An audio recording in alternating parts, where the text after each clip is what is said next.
समच्छेद अपूर्णांकांची बेरीज कशी करायची आणि भिन्नछेद अपूर्णांकांची बेरीज कशी करायची हे आपण ह्याच्या आधी पाहिलेलं आहे. आता आपण बघणार आहोत की पूर्णांकयुक्त अपूर्णांकांची बेरीज कशी करायची. आता आपल्या इथे समोर दोन पूर्णांकयुक्त अपूर्णांक दिलेले आहेत. 1.2/5 आणि 2.3/7. आता ह्या अशा पूर्णांकयुक्त अपूर्णांकांची बेरीज करताना दोन वेगळ्या पद्धती आहेत. तर आपण पहिली पद्धत बघूया. पहिली पद्धत अशी आहे की पूर्णांकांची बेरीज करायची आणि मग अपूर्णांकांची बेरीज करायची. तर आता आपण ह्या पद्धतीने करूया. यातले पूर्णांक कोणते आहेत? 1 आणि 2. पहिल्या आकड्यामधला जो पूर्णांक आहे तो 1 आहे आणि दुसऱ्यामधला आहे तो 2 आहे. तर 1 + 2 = 3 हा आपला पूर्णांक झाला.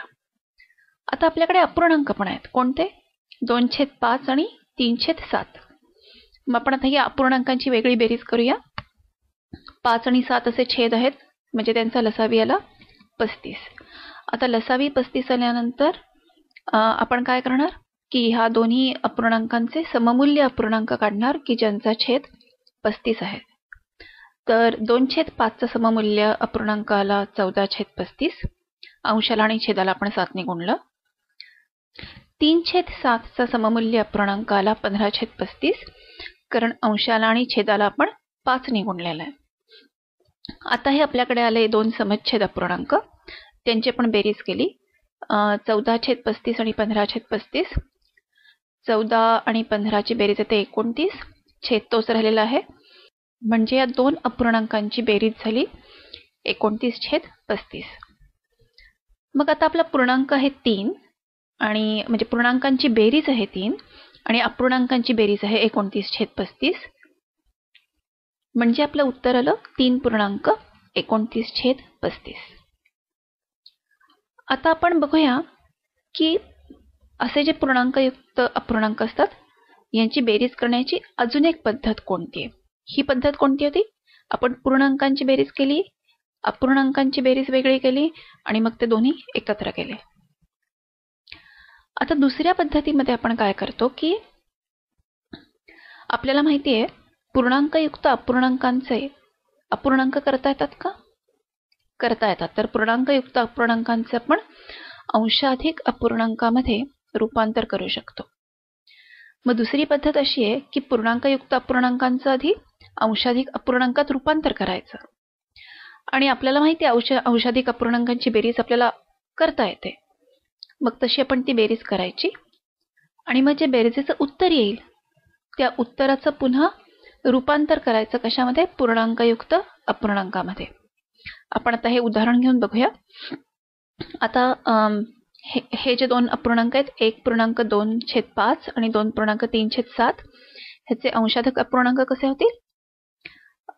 तर 7/5 आलेला आहे पहिल्या अपूर्णांक. 5 × 5 + 2 छेद आणि पूर्णांक यांचा गुणाकार करायचा आणि त्याच्यामध्ये अंश मिळवायचा आणि छेद तोच राहतो म्हणून आपला पहिला अपूर्णांक आला आहे 7/5. आता दुसरा आकडा आहे तो आहे 2.3/7. 7 × 2 = 14 + 3 = 17 हा नवीन अंश आहे. छेद तोच राहतो 7 त्यामुळे आपला अंशाधिक अपूर्णांक आहे 17/7. आता या दोन्हीची बेरीज करायची म्हणजे लसावी काढायला लागेल. छेदांचा लसावी 5 आणि 7 चा येतो 35. मग आता पुन्हा आपण या दोन्हीचे सममूल्य अपूर्णांक काढणार की जेव्हा छेद 35 येईल.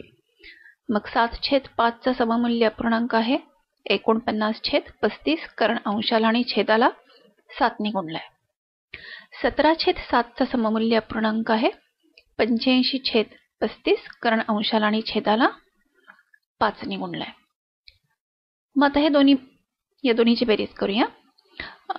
49 + 85 ह्याची बेरीज येते 134 आणि छेद 35 हा तोच राहतो. मग आता 134/35 याचं आपल्याला काय करावं लागेल? याचं आपल्याला उलट पूर्णांकयुक्त अपूर्णांकामध्ये रूपांतर करायला लागेल.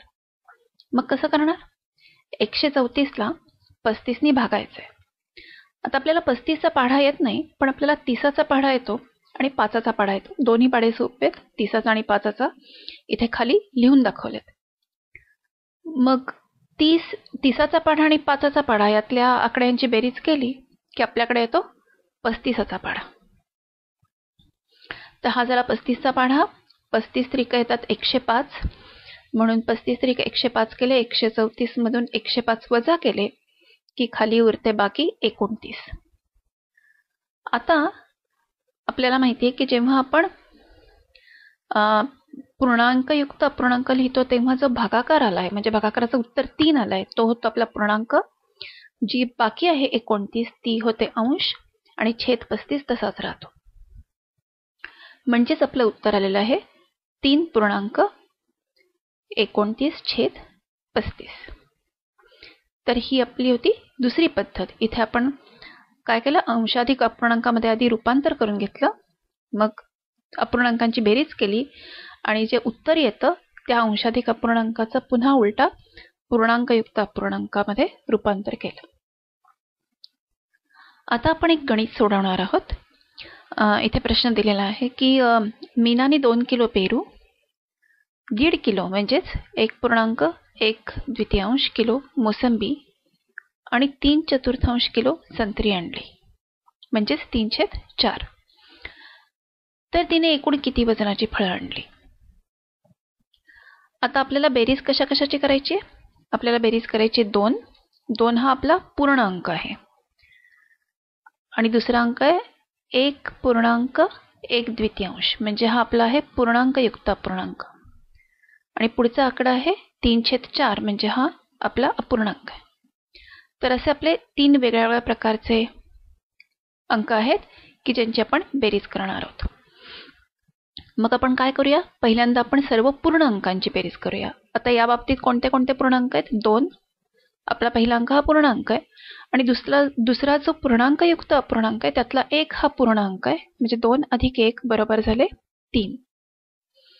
आता आपण अपूर्णांकांची बेरीज करू. आता या बाबतीत अपूर्णांक आहेत 1/2 आणि 3/4. त्या दोन्हीचा लसावी आलेला आहे 4. मग आपण सममूल्य अपूर्णांक काढूया. सममूल्य अपूर्णांक आले 2/4 आणि 3/4. बेरीज केल्यावर उत्तर आलेलं आहे 5/4.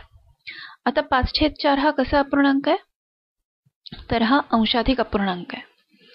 मग आपण त्याचं रूपांतर करूया पूर्णांकयुक्त अपूर्णांकामध्ये. मग 5ला 4ने भागलं, उत्तर आलं 1, बाकी पण 1 आहे त्यामुळे उत्तर आलं 1.1/4. मग आता आपण सर्व पूर्ण अंकांची बेरीज करू. वरती आपण जी पूर्ण अंकांची बेरीज करून उत्तर आलं होतं 3, तो वरचा 3 आणि खालचा हा आत्ताचा 1.1/4 मधला 1 या दोन्हीची बेरीज केली म्हणजे आपला पूर्णांक आला 4 आणि आपला अपूर्णांक आहे 1/4 आपण पाहिलेलाच आहे 1/4. तर तो आपला झाला अपूर्णांक म्हणजे आपलं उत्तर आलं 4.1/4. म्हणजेच एकूण वजन, मीनाने एकूण किती वजनाची फळं आणली, 4.1/4 किलो एवढी फळं मीनाने आणली. तर आपण अशा प्रकारे पूर्णांकयुक्त अपूर्णांक, अपूर्णांक, पूर्णांक या सगळ्यांची एकत्र सुद्धा बेरीज करू शकतो.